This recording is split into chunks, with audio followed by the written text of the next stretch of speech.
Seja muito bem-vindo, seja muito bem-vinda ao 6º episódio da Maratona Pré-Semana Amor contra o Alcoolismo. Nessa maratona, eu falo sobre estratégias para levar você, na sua jornada, para levar quem você ama a parar de beber sem deixar de cuidar de si. O meu nome é Vitor Blasius, eu sou médico psiquiatra, e o tema de hoje é como dizer não para o alcoolista. Porque esse tema de dizer não para o alcoolista é um tema muito importante. Porque não só para o alcoolista, mas para você, para que você possa, nessa jornada, ser capaz de contribuir para que essa pessoa que você ame pare de beber, você precisa aprender e desenvolver uma habilidade que é desafiadora para qualquer pessoa. Colocar limites, dizer não de formas saudáveis, são desafios, de fato, para qualquer pessoa. Porque ao longo do tempo, nos relacionamentos que nós temos, é muito fácil a gente se deixar levar por pequenos incômodos que vão se gerando, alguém começa a se comportar de uma forma inadequada, desagradável para nós, muitas vezes a gente acaba achando mais fácil não falar nada, ou deixar aquilo se perdurar, aquilo continuar acontecendo, vai tolerando coisas que não deveria tolerar, por várias razões, ou, no extremo oposto, pode ser que, para você, seja mais difícil colocar limites saudáveis por conta de você já ir para o extremo da agressividade. Não é mesmo? É importante defender os limites, é importante defender os seus valores, os seus direitos. E é a responsabilidade de cada um fazer isso. Né? Nós podemos contar com a colaboração do outro em alguma medida, mas a responsabilidade principal é nossa. Né, por como a nossa vida está indo, sobre as decisões que nós tomamos. Por exemplo, olha, você vai lá e tem um amigo, e esse amigo começa a te tratar mal. É uma decisão sua manter essa amizade, ou um casamento, ou até mesmo um relacionamento familiar. É importante defender os próprios limites de formas saudáveis, porque também não adianta você, a hora que começa a se incomodar com alguém, você simplesmente agredir, ser muito agressivo com a pessoa. Então tem que achar esse meio termo, e é sobre esse meio termo que eu vou falar aqui hoje. Seguinte, por que é importante? Quais são as 3 formas, então, de a gente se comunicar com alguém? Quais são as 3 formas que existem de a gente poder expressar o que a gente precisa, da gente poder falar o que a gente precisa falar? A primeira forma é a forma passiva, que é aquela de aguentar tudo, de tolerar tudo, de não defender os próprios direitos. Aí, no outro extremo, é a forma agressiva, que é não tolerar nada, que é achar que tem mais direitos que os outros, de querer que tudo seja do seu jeito, de defender com unhas e dentes a qualquer custo a sua opinião e daqui a pouco ser agressiva demais com as pessoas. E no meio existe uma forma que é a forma assertiva, que é bastante sobre isso que eu vou falar aqui hoje. A forma assertiva é você poder defender os seus valores, defender os seus direitos, defender os seus limites, com o equilíbrio entre a importância que você dá para o que você precisa e para o que o outro precisa. Certo? Porque se houver um desequilíbrio nisso, as chances são que você vai colher relacionamentos também doentios, também com mais sofrimento, também com mais dificuldade de resolver os problemas. Certo? Então, o que acontece? Eu vou dar primeiro, por 2 motivos principais. Às vezes, as suas atitudes vão estar ligadas a fazer o alcoolista parar de beber diretamente. Né? Você vai tomar atitudes que vão, por exemplo, a forma de falar com ele, as reações que você vai ter de recompensar determinados comportamentos e deixar de recompensar outros. Esses comportamentos são ligados a você fazer o alcoolista parar de beber. Agora, isso que eu estou falando para você hoje é paralelo ou tangencial. Isso vai ajudar, isso é indispensável para você fazer o alcoolista parar de beber, mas são atitudes que estão ligadas aos seus autocuidados, a sua defesa da sua liberdade. Quer dizer o quê? Você pode defender os seus limites, expressar os seus sentimentos, e isso não necessariamente vai estar ligado imediatamente a mudanças que o alcoolista vai fazer.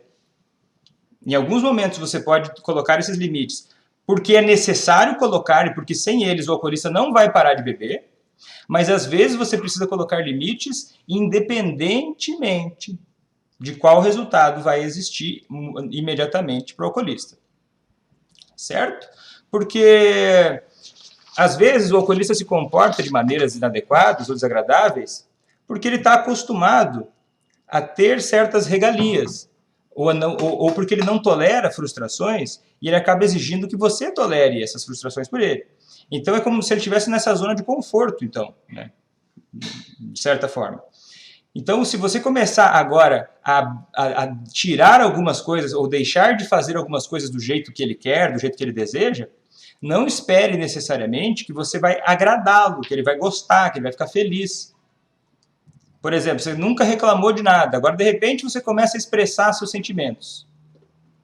Então isso pode causar uma reação no alcoolista que vai ser de lutar contra isso, né? De querer manter esses privilégios, de querer manter essa zona de conforto, de querer manter o desequilíbrio que possa estar ocorrendo hoje na sua relação com essa pessoa que você ama. Mas deixa eu te contar uma historinha aqui, que vai falar um pouco mais sobre os limites e sobre a responsabilidade que cada um tem. E veja se você se identifica de algum grau com essa história. Joana e João vieram para a terapia de casal, porque estavam brigando demais. É baseado numa história real, tá? Quando eu perguntei por que eles brigavam tanto, o João me disse, que é porque ela quer controlar a vida dele. Vitor, a Joana quer controlar a minha vida, não aguento mais isso. Por isso que a gente briga. E ela me respondeu que, olha, é o seguinte, Vitor, eu tenho que controlar a vida dele, porque se eu não controlo a vida dele, ele vai recair no álcool. Se eu não fico o dia inteiro em cima dele, ele não para de beber, e aí a nossa vida fica um inferno, então é por isso que eu controlo ele. E ela ficava em cima dele o tempo todo, monitorando a agenda dele, conferindo se ele estava onde dizia estar. Às vezes ela seguia ele nos jogos de futebol que ele ia assistir, fingindo que queria assistir as partidas com ele, para poder ficar de olho nele. E daí eu perguntei para ele sobre isso, né? Eu perguntei, olha, é verdade, João, você teria uma recaída se ela parasse de te controlar? E para o meu espanto, sabe o que o João falou? Ele disse que sim, que se não fosse ela, ele já teria recaído há muito tempo. E ao mesmo tempo que ela o estressa tanto, que às vezes ele aproveita para beber sempre que ela viaja ou se ausenta por algum tempo. Então perceba o que está acontecendo aí. Existe uma grande confusão em relação às responsabilidades.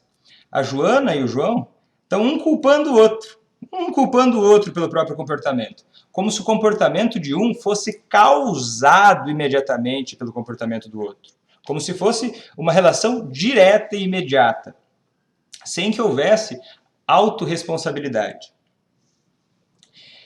Entretanto, olha, eu sei que às vezes é difícil, eu sei que às vezes é desafiador, mas é uma necessidade. Para ser feliz, nós precisamos disso que eu vou te dizer agora. A gente precisa ter autorresponsabilidade. A gente precisa se responsabilizar pelos próprios sentimentos, pelas próprias atitudes, pelos próprios comportamentos, necessidades, desejos, pensamentos, valores, gostos, preferências. Por quem nós somos. Isso é amar a gente, isso é amar a nós mesmos. A gente precisa se responsabilizar e colocar isso, olha, isso sou eu e eu me aceito do jeito que eu sou. Não que eu vou ignorar as necessidades dos outros, mas que eu preciso, isso é meu, isso não é uma outra pessoa que é responsável por isso. Porque daí isso causa um peso. Eu entendo, tem gente que reclama quando eu falo isso, porque isso causa um peso, né?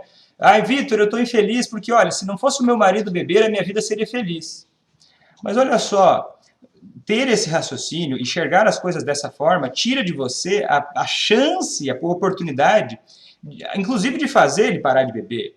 E faz com que você colhe uma vida de infelicidades e de controle através do relacionamento. Porque o alcoolista, se ele tiver todo esse peso em relação à sua felicidade e você não carregar esse peso para si, o que vai acontecer? Você vai ficar na mão do outro. E isso desequilibra tudo. Então a sua felicidade não pode depender imediatamente do comportamento do outro. Você precisa estabelecer esses limites. E começa por você se responsabilizar pelos seus sentimentos, pelo seu comportamento. Vitor, mas eu sou infeliz por conta de o que ele faz. O que ele faz pode ser um gatilho, pode ser um desencadeador do seu sofrimento. Agora, não necessariamente a causa. A causa é você, as suas necessidades, aquilo que você quer. Porque quando uma pessoa passa a se responsabilizar por si, ela deixa de ser vítima do alcoolismo do outro e passa a ter o poder de liberdade, de escolha. Você já deve ter visto muito o que eu estou falando, né? Me conta nos comentários se você já pensou, já viu isso. Que a pessoa diz assim, eu sou infeliz porque ele bebe. Esse tipo de pensamento, esse tipo de frase expressa que você está responsabilizando outra pessoa pela sua vida, pelo seu bem-estar. E esse é um raciocínio que também faz o alcoolista beber. Eu bebo porque daí dá uma justificativa externa, coloca a culpa em alguma outra coisa, que não ele próprio. Mas ficar com o alcoolista, tá? Manter um relacionamento com ele, discutivelmente, mesmo, independente da relação, mãe, é filho, mas em algum grau, Dá um minutinho. Coloca no mudo. É uma escolha sua. Ficar com o alcoolista é uma escolha sua. Continuar com essa pessoa. Então, você precisa, e se você depende dele financeiramente ou afetivamente, isso diz respeito a você.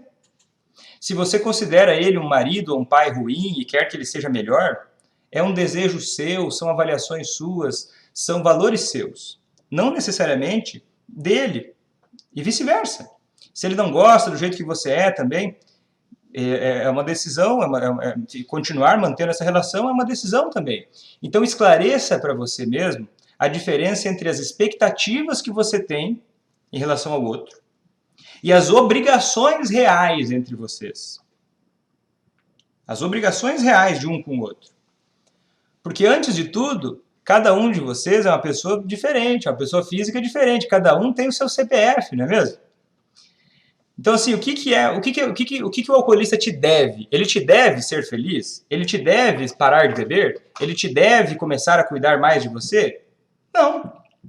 E você deve a ele cuidar dele, impedir que ele beba? Você deve fazer esse papel de ajudar ele a parar de beber? Não, são escolhas. E essas escolhas precisam ser feitas através dos seus valores de vida. Né? Porque existe uma grande diferença, porque você pode ajudar alguém.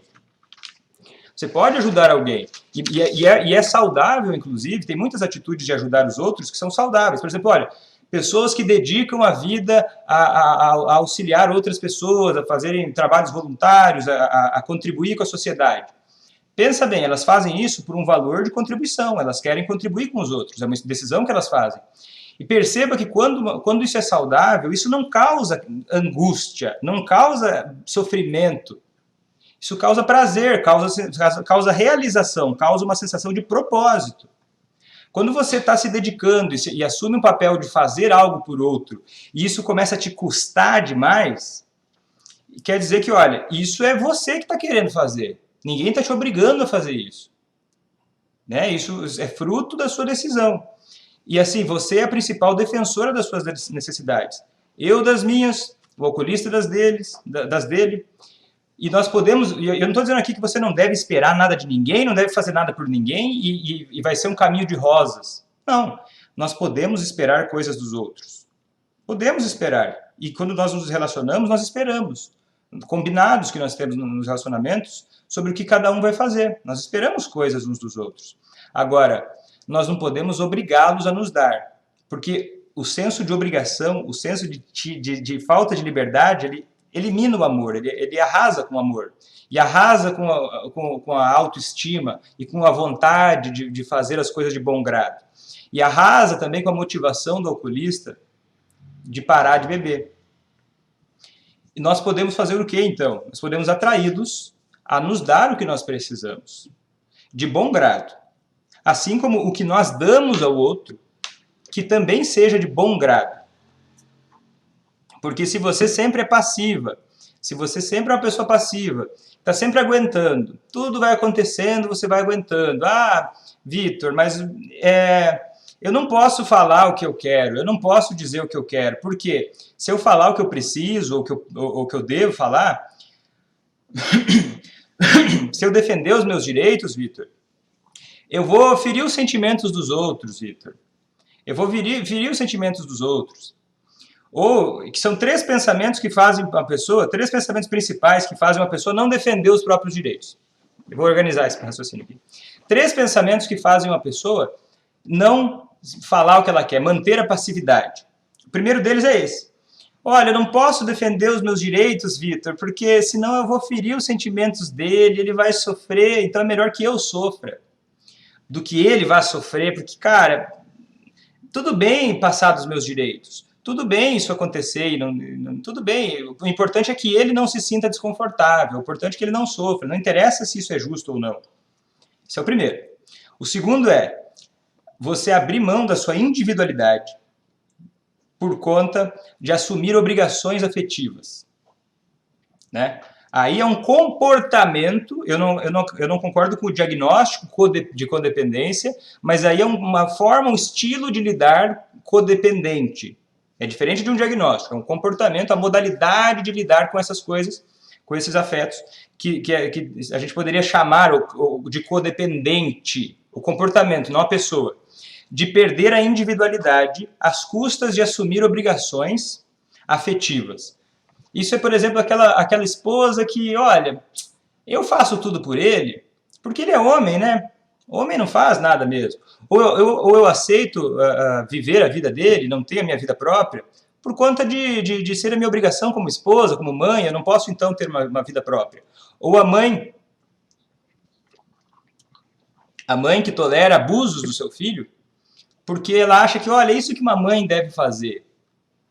E ela vai tolerando esses abusos, vai tolerando, vai ficando passiva, porque ela acha que é isso que ela tem que fazer. Ela não tem direito a ter a individualidade dela. E o terceiro tipo de pensamento que leva a não ser assertivo, a ser muito passivo, é o quê? É achar que se você começar a falar sobre os seus sentimentos, se você começar a falar, defender os seus direitos, você vai automaticamente se tornar uma pessoa má. Uma pessoa incapaz de perdoar os outros. Você vai se tornar uma pessoa horrorosa. Porque, olha, eu sou a pessoa que leva a família nas costas. Se agora eu começar a defender os meus direitos, eu vou ficar muito furiosa com todo mundo e eu vou começar a ser egoísta. Então eu não posso ser egoísta. E o que acontece quando a pessoa pensa isso de uma forma rígida? Ela começa a não defender os próprios direitos, vai acumulando, vai acumulando, vai acumulando. E o que vai ficar usando isso? Depressão, ansiedade, vazio emocional, esgotamento emocional. E não só isso. Porque quando eu falo isso, quem age muito dessa forma não se importa muito com isso. Porque tem aquele esquema emocional de autossacrifício.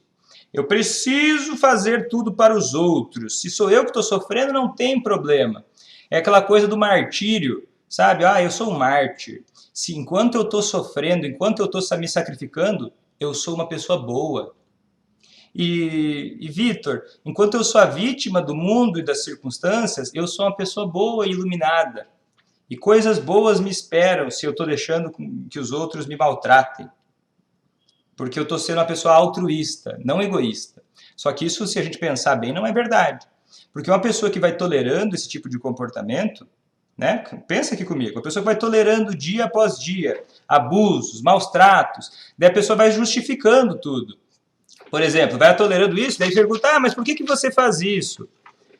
Por que você faz isso? Você pergunta, por exemplo, esses dias eu estava conversando com uma mãe, e ela me disse, Vitor, eu estou adorando seus vídeos, eu estou assistindo, e faz um tempo já que eu estou querendo ajudar o meu filho.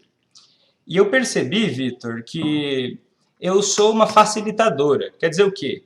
Eu não coloco limites para o meu filho, eu acabo dando dinheiro demais para ele. Aí ela veio perguntar, o que você acha, Vitor? Pensa bem, o que eu acho disso? Ela própria já está me dizendo que ela percebe um ponto cego, ela percebe uma situação que mantém o filho dela mal. Só que ela justifica isso. Por quê? É a mesma coisa, a gente está falando aqui da passividade.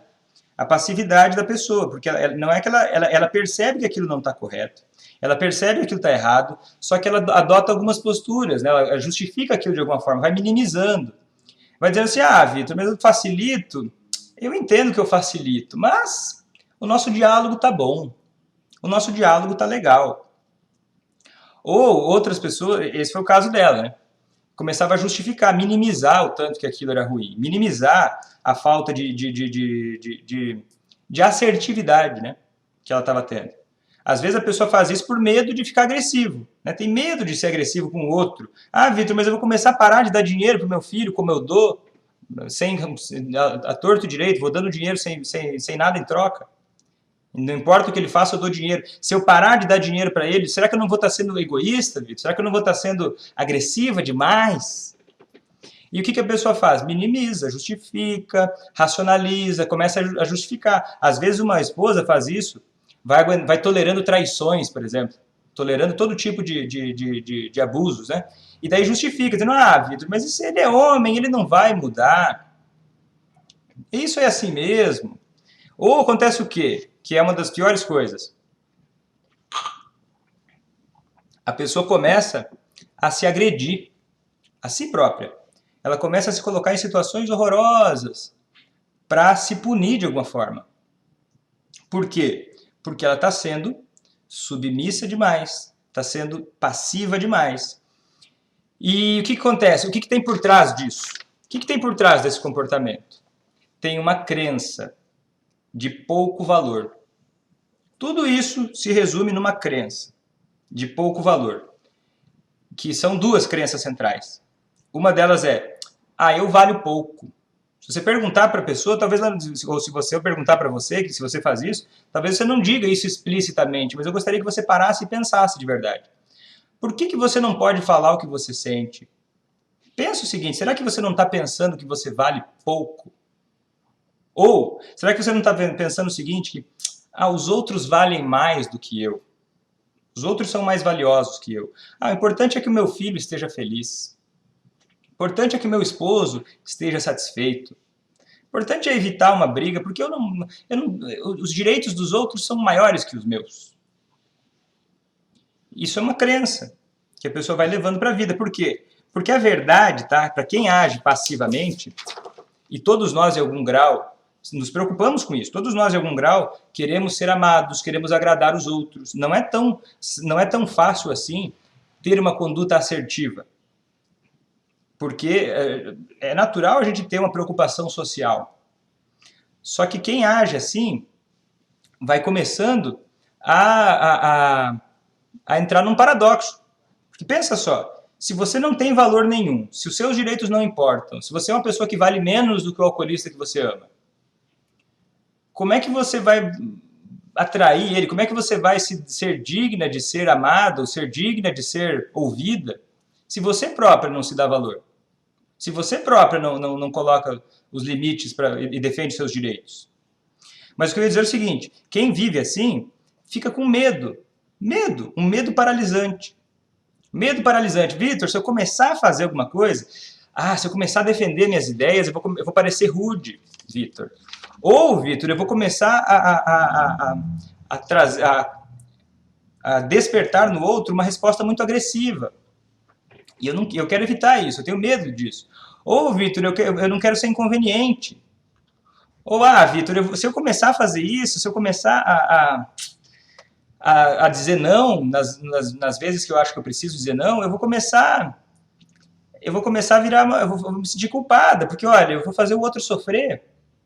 E eu não aguento isso, fazer o outro sofrer. Não aguento ver o meu esposo sofrendo, não aguento ver meu filho sofrendo, não aguento ver meu irmão sofrendo. E eu não estou dizendo aqui para você virar o extremo oposto. Aí que está o desafio. Porque daí, quando uma pessoa começa a perceber isso, a maior parte das pessoas começa a fazer como? Ir para o extremo oposto. Vitor, agora eu tô vendo isso aí, estou começando a enxergar melhor isso, e eu vou começar a defender meus direitos.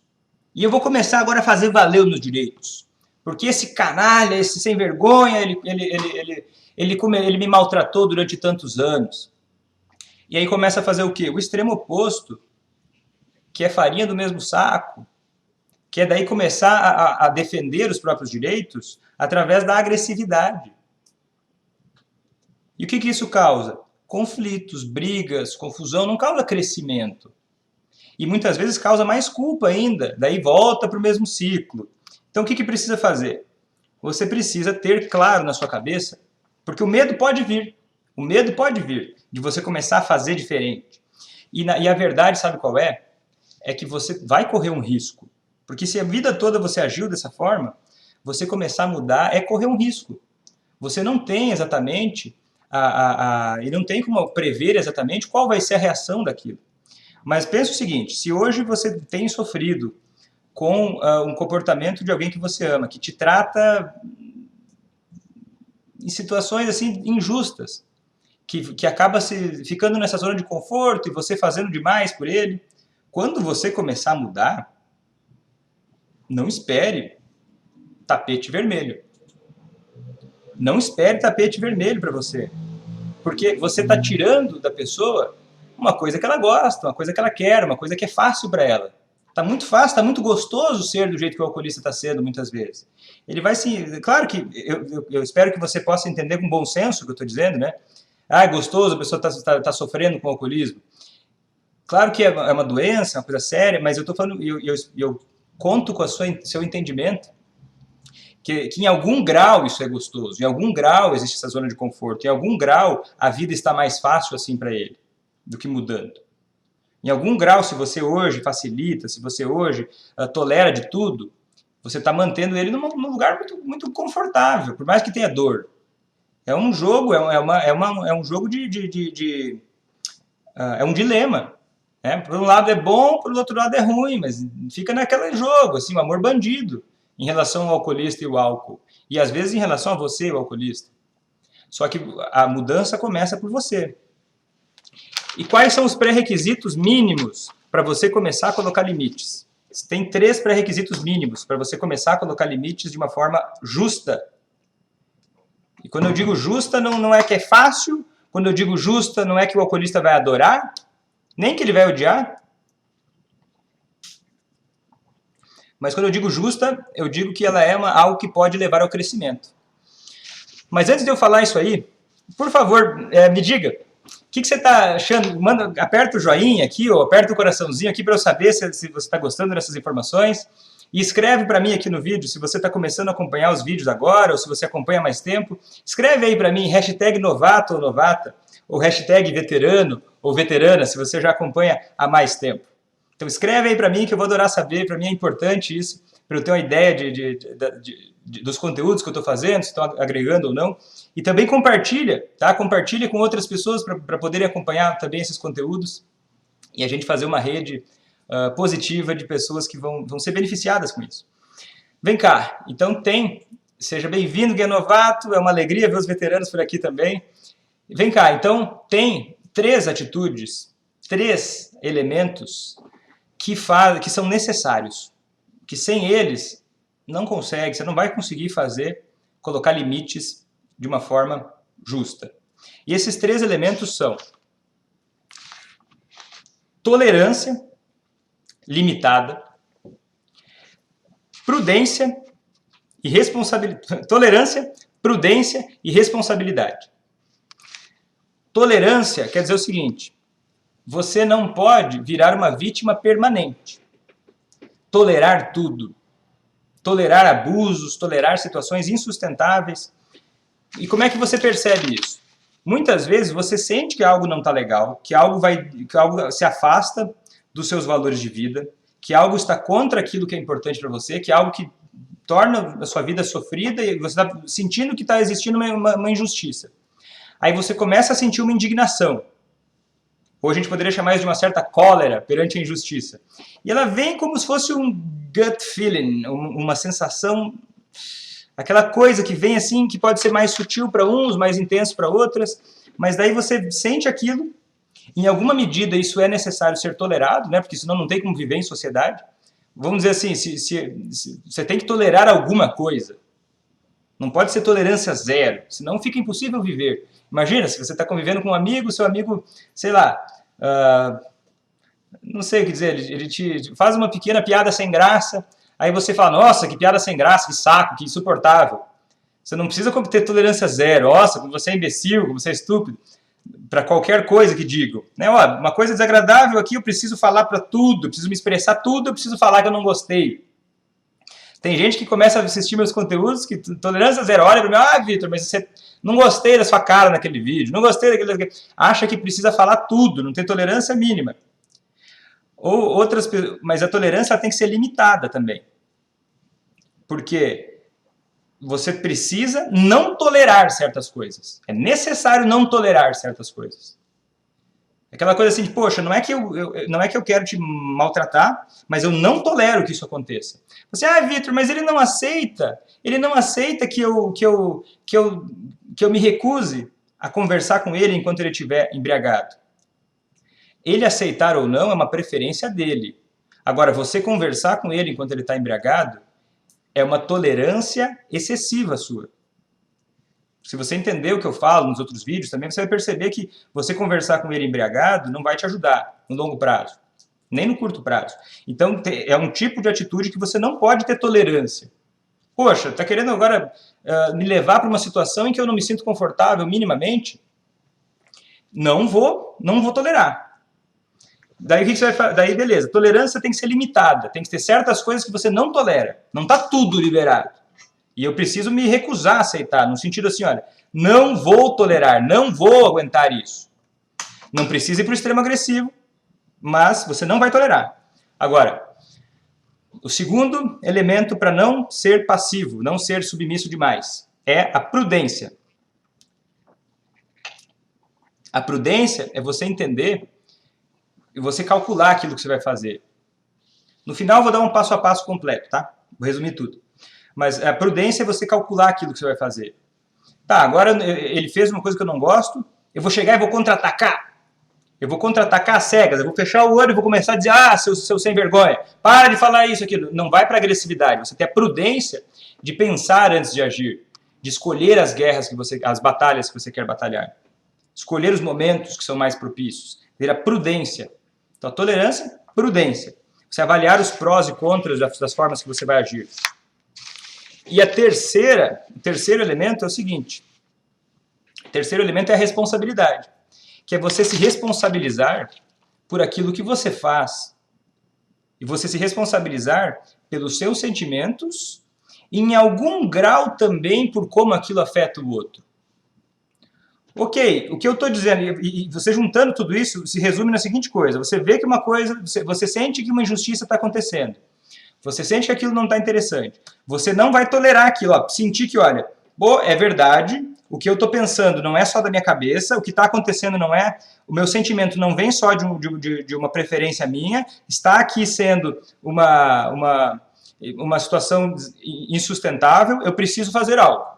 Ok, então o que eu vou fazer? Eu não tolero isso, eu vou começar a calcular. Olha, será que vale a pena eu fazer de qual forma? Eu me defender de qual forma? Às vezes você precisa defender, às vezes você precisa simplesmente expressar os seus sentimentos.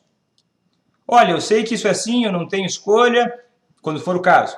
E eu me sinto assim, eu gostaria só de expressar os meus sentimentos. Eu gostaria de expressar que eu não concordo com isso, que isso me desagrada.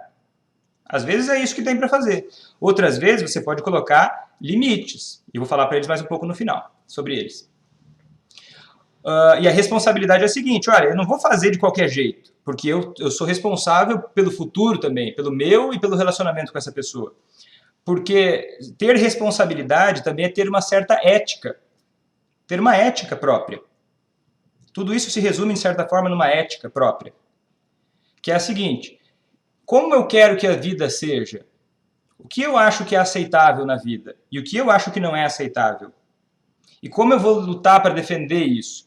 E daí, quando o medo vier, quando você perceber, olha, eu estou aqui calculando, eu sei que o que eu vou fazer, eu não estou agindo impulsivamente, eu estou pensando, eu planejei como eu vou defender os meus direitos, eu estou buscando fazer isso de uma forma assertiva, e eu estou agora,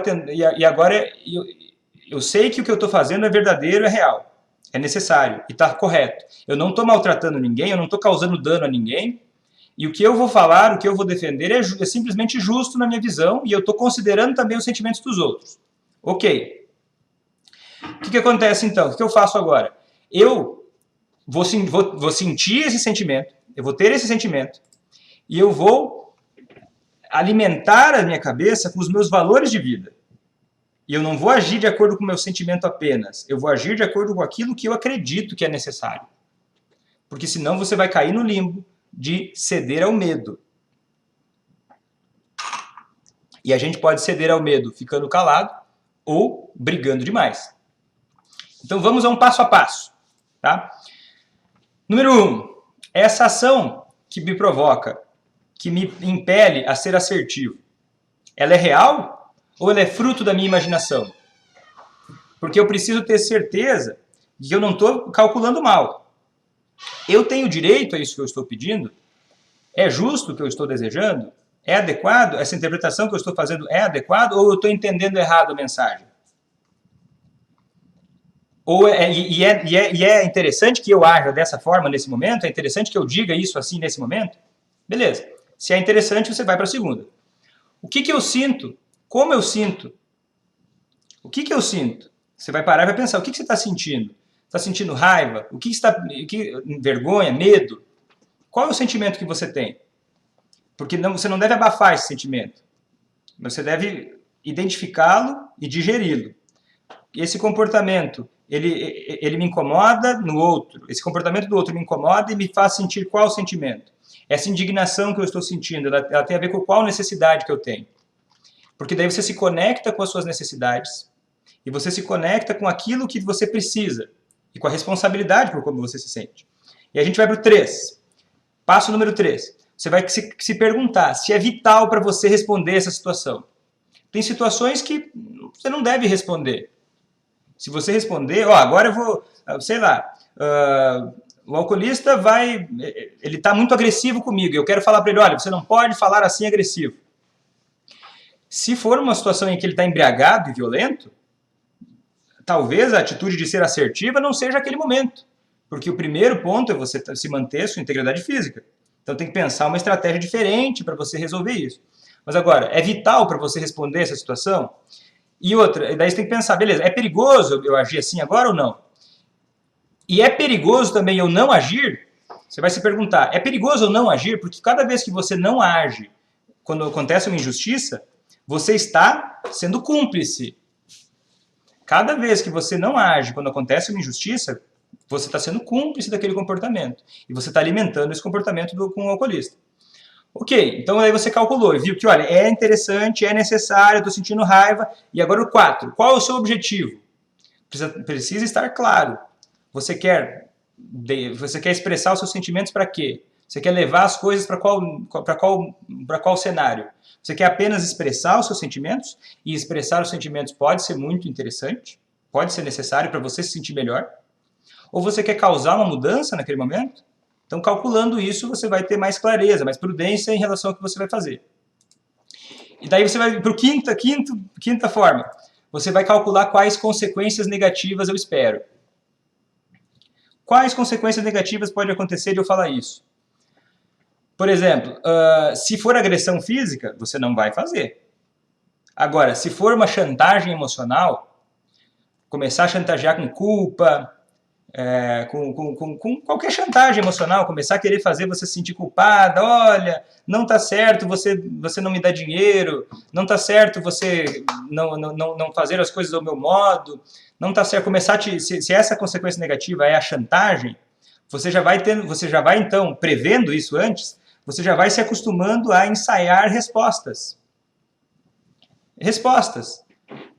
Quais tipos de respostas? Você vai manter sempre o foco naquilo que você quer, o foco naquilo que você precisa. Se ele começar a falar, não é justo, mas olha só, uma esposa boa mesmo, faz sexo com o marido embriagado, porque a função da esposa é fazer sexo. Meu Deus, se você não fizer sexo comigo, eu vou procurar sexo com outra pessoa. Chantagem emocional, manipulação. Aí você volta para o seu ponto. Você nunca perca aquilo que você está dizendo. Olha, o que eu estou te dizendo é que eu prefiro manter relações sexuais com você sóbrio e acabou.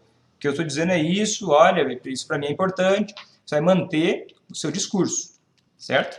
Porque senão começa a alimentar um jogo de manipulações. Aí você vai cedendo, Aí você vai alimentar uma coisa negativa. Agora, tudo isso no momento de estresse extremo, é verdade. Tudo isso é feito no momento de estresse extremo, por isso, inclusive, por isso que é importante você treinar, praticar, você entender melhor as coisas, você aprender como se comunicar melhor, você treinar. E às vezes com pacientes, várias vezes a gente treina. Com as alunas do curso, a gente treina situações, vai treinando, para que você possa no momento do calor do momento, você estar mais preparada, né? Praticar o que você vai dizer, o que ele vai falar, como é que você vai responder. E daí você vai pensar o que também? Se você tem alternativas de resposta claras para as prováveis consequências. Porque às vezes você dá um limite para o oculista e ele pode não gostar, não porque o seu limite foi ruim, mas porque simplesmente ele não quer abrir mão de um conforto. E ele pode começar a fazer toda sorte de manipulações para tentar fazer você voltar àquele velho esquema. Então você tem que estar sempre se antecipando. Tá, se ele recair só para me provocar, como é que eu vou agir? Vai manter no seu objetivo, vai manter a sua conduta. Por que você vai manter sua conduta? Porque você não vai tropeçar. Porque você vai manter sua conduta de ser justa, assertiva. Se você cai na armadilha de ser agressiva, você começa a dar desculpas para ele te manipular mais ainda. Então fica ligada nisso. E aí então você faz todo esse planejamento. Você faz ensaios, né? Imagina as situações, faça ensaios na sua cabeça sobre como fazer isso. Você pode escrever, você pode falar em voz alta, você pode conversar com alguém, com algum amigo, com alguém que você confia, ou com um terapeuta.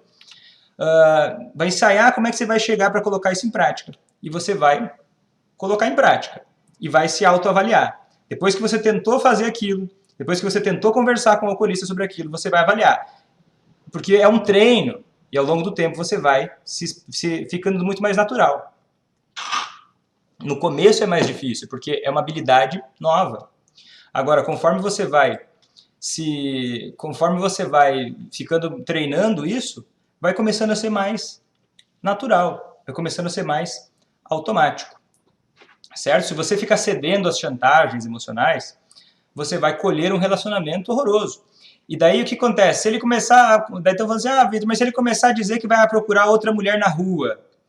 Olha, pensa bem, o que a gente está conversando aqui é sobre valor próprio. Valor próprio. Aí a gente já não está mais falando de álcool. Se a pessoa que você ama te ameaça, e você também ameaça ela, vocês estão colhendo um tipo de relacionamento que é de ameaças. Então é normal ameaçar, por isso que você não deve ficar ameaçando também. Agora, vou procurar outra na rua. Aí o assunto não é mais álcool. O assunto é o respeito que se tem um com o outro, os direitos que cada um tem e a confiança que um tem no outro. Percebe?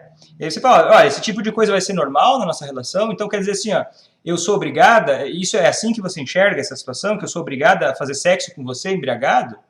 Eu não tenho o direito de escolher? Daí o que vai acontecer? O seu medo pode virar medo de quê? Medo de desagradar, medo de que o outro vá realmente dar conta de fazer aquilo que ele ameaçou, de transar com uma pessoa fora, por exemplo. Ou um filho de, mãe, se você não me der dinheiro, eu vou beber mais, ou enfim, aí sim que eu vou faltar a aula. Se você começa a ceder essas chantagens, você vai alimentando o comportamento do alcoolista. Então eu vou achar outro na rua, daí ele vai te dominando, porque assim, como é que se diz isso? Um rei não dá moral para o seu súdito.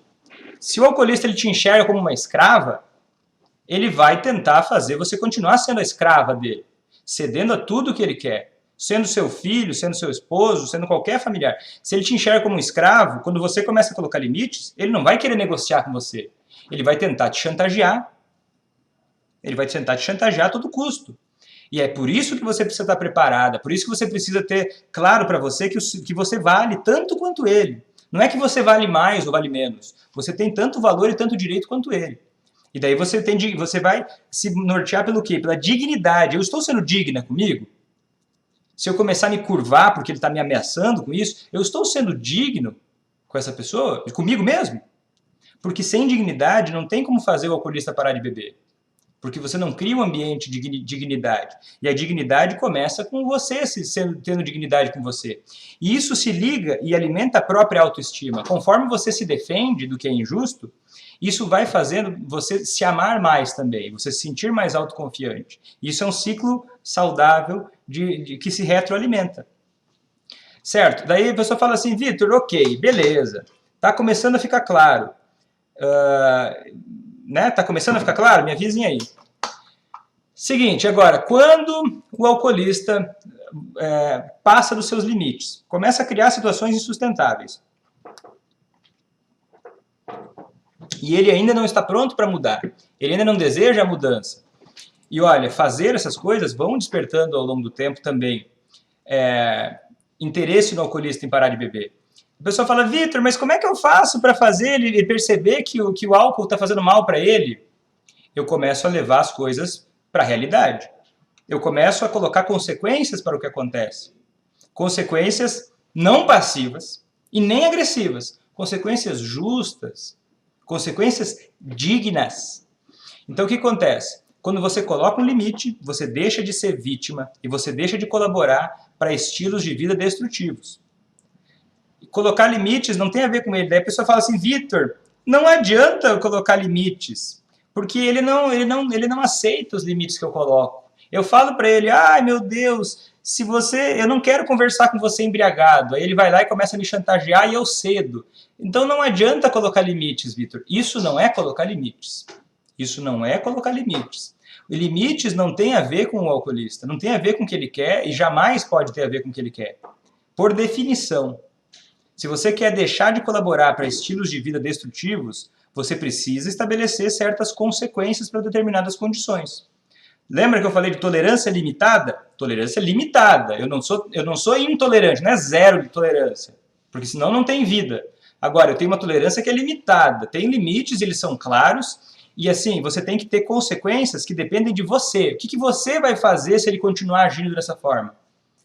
Coloque então uma lista, legal, coloco lá tem até no meu livro, no curso também tem, uma lista assim, de coisas, olha, se essa pessoa não fizer essa coisa positiva que eu espero dela, por exemplo, olha, ele recai toda hora, ele disse que quer parar de beber, mas ele não faz nenhuma iniciativa, ele não toma nenhuma iniciativa para começar a parar de beber, para se dedicar, para que eu possa acreditar mais nele.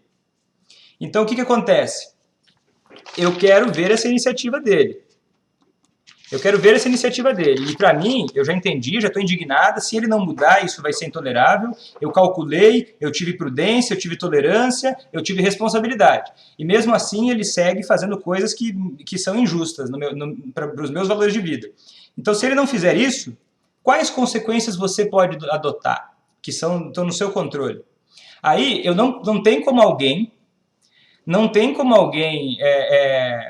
escolher isso por você. Por definição. Se alguém fizer isso para você, você não está defendendo seus limites. Você tem que definir quais são as coisas que você vai fazer. Que são quais? Você deve escolher. Vou dar alguns exemplos aqui. Você pode se recusar a participar de uma conversa abusiva. Você pode chamar a polícia caso ele coloque em risco ou ameace. Né? Se for o caso, né? Olha, ele vai sair dirigindo, bebendo. Denuncia. Você pode se distanciar fisicamente. Você pode parar de dar dinheiro para bebida, você pode não pagar mais as contas dele, você pode não lavar mais as roupas dele, você pode recusar-se a fazer sexo, você pode não cozinhar para o outro e não esperar ele para o jantar, e você pode se divorciar ou parar de falar com seu filho. Ah, Vitor, que coisa horrorosa! Não estou dizendo que você deve, não estou dizendo nada disso. Eu estou dando uma lista de opções, para você ter ideia. Cada um é responsável por decidir o que é importante, o que é justo, o que é prudente, de acordo com os próprios valores de vida. Certo? Então é o seguinte, os limites ensinam ao outro que as coisas têm consequência. E quais características de um limite?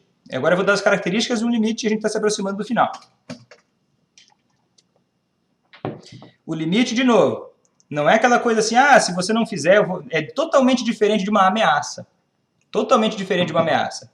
Ameaças são atitudes irresponsáveis, inconsequentes, imprudentes, impulsivas.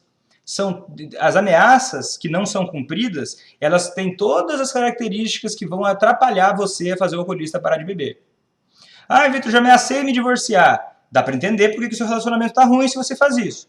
Se você chegou a tomar chegou a dizer para o alcoolista que você quer se divorciar, isso tem que ser algo que está na sua cabeça porque você quer isso, não com o intuito de manipular ele através do medo, da culpa ou da vergonha.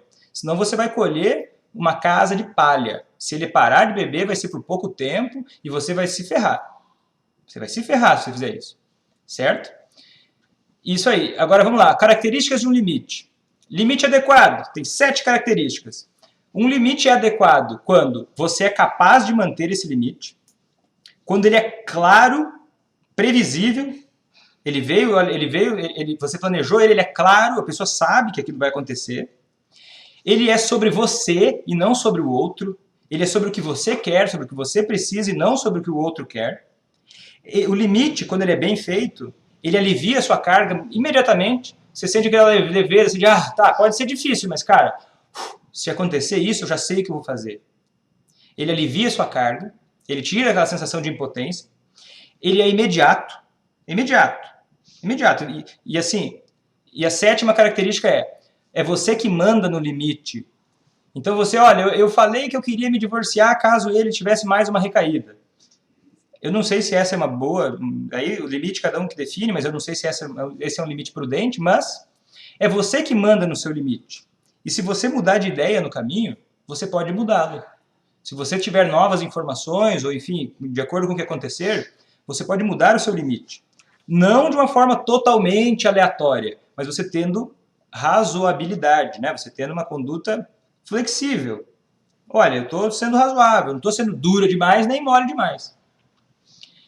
E é isso. Tenha em mente que dentro dos relacionamentos saudáveis, há uma necessidade, tá, de equilíbrio entre a sua vida e a vida do alcoolista. Tem que ter esse equilíbrio saudável. Senão você se torna uma pessoa chata, se você se torna uma pessoa desinteressante, você se torna uma pessoa pesada de conviver. Se você não tiver os seus limites estabelecidos, se não tiver um equilíbrio entre a vida individual sua e a vida do casal ou a vida do relacionamento, fica uma coisa insuportável de ser vivida, para você e para o outro. Então precisa ter os seus autocuidados, você precisa se cuidar, você precisa se respeitar, até para dar um exemplo do alcoolista de o que é saudável de se viver e conviver. Porque fazer o alcoolista parar de beber não é um sacrifício que você tira todo o seu oxigênio e vai correndo lá, faz ele parar de beber e aí volta a ser tudo como era antes. Tem gente que faz isso. Vai lá, Vitor, eu vou querer fazer ele parar de beber. Então eu vou fazer o quê? Vou colocar um remédio escondido. Eu vou mandar ele para uma internação. E daí faz aquela força, uma corrida de 100 metros. Aí dá um resultadinho, volta tudo como era antes. Se você quer fazer ele parar de beber e quer poder fazer isso sem deixar de cuidar de si e quer poder fazer isso sem precisar correr atrás do oculista para isso, você precisa ter em mente que você precisa crescer. Você precisa desenvolver suas habilidades. Certo, gente? Então, o próximo episódio de amanhã é sobre a vida financeira do alcoolista. Amanhã, dia 21, às 10 horas da manhã, vai ser sobre a vida financeira do alcoolista e como se proteger para gerar mudança. Certo? Porque tem muita gente que me fala assim, Vitor, eu não posso fazer cursos, eu não posso me desenvolver no meu trabalho, eu tenho vontade de investir para comprar uma casa própria, eu tenho sonhos de viajar, mas eu não posso fazer nada disso porque eu financio o álcool do alcoolista, eu financio uma vida parasitária com o alcoolista. E isso me bloqueia de todas as formas. Então amanhã eu vou falar sobre isso, eu vou falar sobre como se proteger da vida financeira com o alcoolista, mesmo que isso não aconteça com você exatamente assim, certamente amanhã também você vai aprender várias formas de se proteger e de colocar limites também, a gente vai continuar um pouco sobre esse assunto e vai falar mais claramente sobre essa coisa de vida financeira. Certo, gente? Então é isso aí. Eu vou ficando por aqui. Se você curtiu esse vídeo, se você gostou desse conteúdo, me fala. Para mim é importante saber. Você me recompensa quando você me diz que você gostou, quando você me dá o seu feedback, você me mostra se o que eu estou fazendo é legal ou não, e você me dá ânimo e estímulo para continuar levando essa mensagem. Então, curte o vídeo aqui embaixo, compartilha com alguém que você acha que pode se beneficiar dessas informações, você vai colaborar muito comigo, você vai me deixar mais animado ainda para fazer mais conteúdos. E eu vou conseguir saber também se isso está te ajudando ou não. Isso para mim é muito importante porque eu produzo os vídeos para que você possa ter benefício, para que eles possam te ajudar a fazer realmente diferença na sua vida e não ser só um conhecimento teórico que você não possa ganhar com ele. Eu quero te ajudar a ter uma vida melhor de verdade, na prática. Certo? Então eu vou ficando por aqui. Até a próxima, nos vemos amanhã e tchau!